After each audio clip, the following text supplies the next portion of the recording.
So we're going to see if small caps can continue to rally or if this was just kind of a little flash in the pan. As we've kind of seen previously, we've seen these kind of little pops in small caps that eventually give it back up. So let's talk a little bit about what you need to know before the bell this morning. We've had this 3% correction in the S&P. We're getting fairly oversold on multiple levels, but we're not there yet.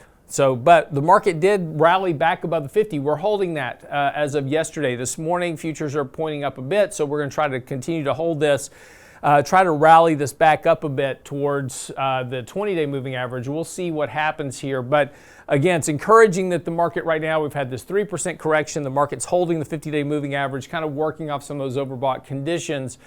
Again, we're not through this process yet. So again, I would expect a rally to have a further corrective process here before we kind of see the ultimate bottom. This could take a while. This could be typically over in the short term. Again, if the Fed comes out and announces very bullish kind of dovish commentary tomorrow, this market is likely going to rally pretty hard for a couple of days, and then we'll see what happens after that. But again, we're kind of getting fairly oversold on multiple levels, so this is also kind of providing some of that fuel. On the other side, yesterday was interesting because as of late, it's been the story of how small caps have been outperforming large caps. That wasn't the case yesterday. S&P was up, small caps were down rather sharply, but they're very overbought here. They had this very sharp rally that occurred here for a few days. It was like, oh my gosh, small caps are here, 10% run, and then they've kind of just been stuck here ever since then. This has a lot to do, as we talked about, with that yen carry trade, because the yen has been declining, and that is a function of that carry trade, shorting the yen and going long U.S. Treasuries, leveraging that into stocks. And there's a very high correlation between the yen and the NASDAQ. So as that yen reversed, that caused that carry trade to unwind, that impacted large cap stocks. We talked about this the other day. Hedge funds are very, very long large cap stocks, very short small cap stocks.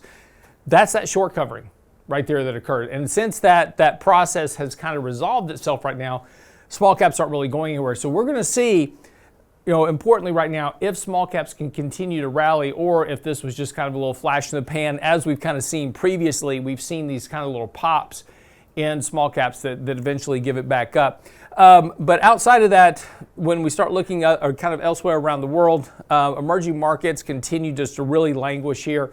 Nothing really has been going on in emerging markets. International looks, just not a whole lot better. There's not been a whole lot of reason to be invested really in anything other than large cap stocks here for a while. This has been going on for several years. These positions continue to really kind of lag the overall markets. And we look at, international stocks back over a 3-year basis. They're not even back to previous highs yet. So again, we're still just kind of struggling in some of these other areas of the market in general. Gold's been kind of stuck here in the range as well, not really going up, not really going down to any great degree. Nothing really exciting happening. It's on a sell signal currently. Brent Crude also on a sell signal.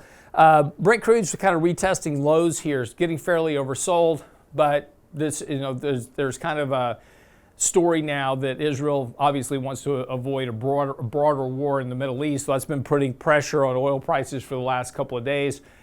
So a lot of that Israeli conflict premium that was put in oil prices has reversed at this point.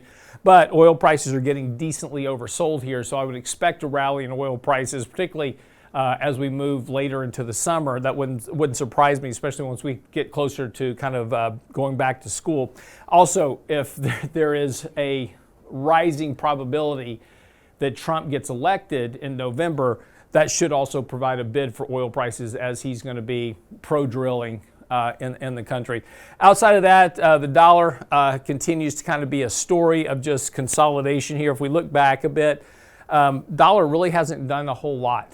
It has been rising here lately, but giving a bit of strength, but overall remains fairly suppressed in a range. But again, that's just kind of the broad overview of the market. Really, the story still tends to be right now large cap stocks, earnings. Everything else is trying to play a little bit of catch up, but there's a lot of underlying pressure in terms of earnings growth on those areas. So focus on where earnings and fundamentals are. That's probably going to feed you better, at least here in the short term. Okay, that's what you need to know before the bell this morning.